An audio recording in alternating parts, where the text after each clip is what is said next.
I'm a liver specialist, and I was running a general hepatology or liver clinic, and I spent most of my time seeing patients with chronic liver disease, and also I started to build a clinical research program focused on non-alcoholic fatty liver disease.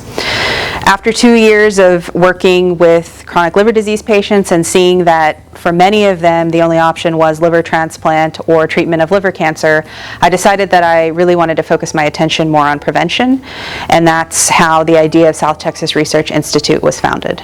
South Texas Research Institute is a physician-driven, patient-centered private clinical research site, and what we offer patients is really liver care from A to Z. So we help them identify whether or not they may have liver disease, and if they have non-alcoholic fatty liver disease and some amount of scarring in the liver, then we have treatment options that are available to them. We tailor our treatment options based on the patient, and many of our treatment options are through clinical trials.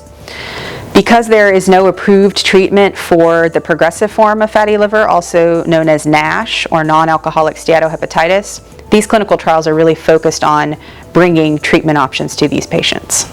This is a very cost-effective way for a patient to get innovative and advanced care, particularly if they don't have health insurance, or if they are underinsured, or if they're really interested in finding out more about their health. The interesting thing about liver disease trials is that they don't only encompass the liver, but we actually get a lot of information about your health overall, because fatty liver disease is a metabolic disease. Non-alcoholic fatty liver disease is very common. It affects 30% of adults in America.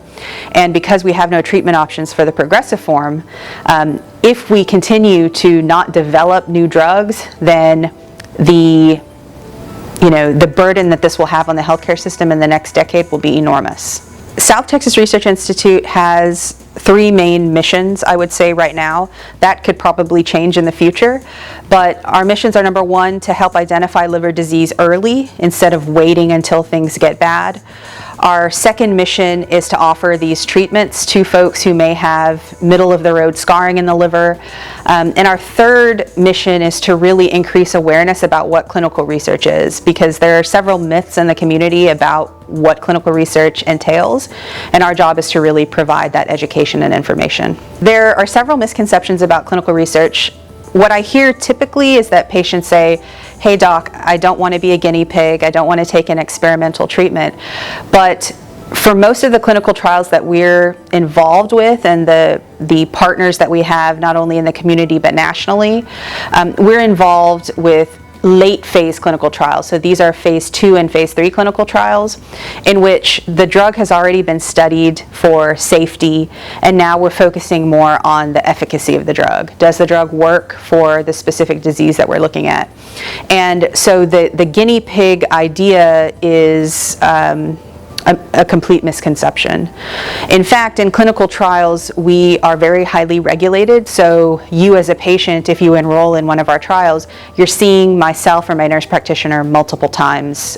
So in 5 years, our goal is to not only be in Edinburg, but to be serving more areas of the valley. And ultimately, we want to be able to reach as many patients as possible. My goal is to also expand the types of clinical trials that we're doing, not only in liver disease, but across therapeutic areas. And we may even be involved in earlier phase trials, like phase 1 trials. But that's all in the future, and I think that there is, like you said, a lot of room for growth. The Edinburg Chamber has been really welcoming. They've been the first sort of source that we've found in the community, and they've given us access to other small business owners.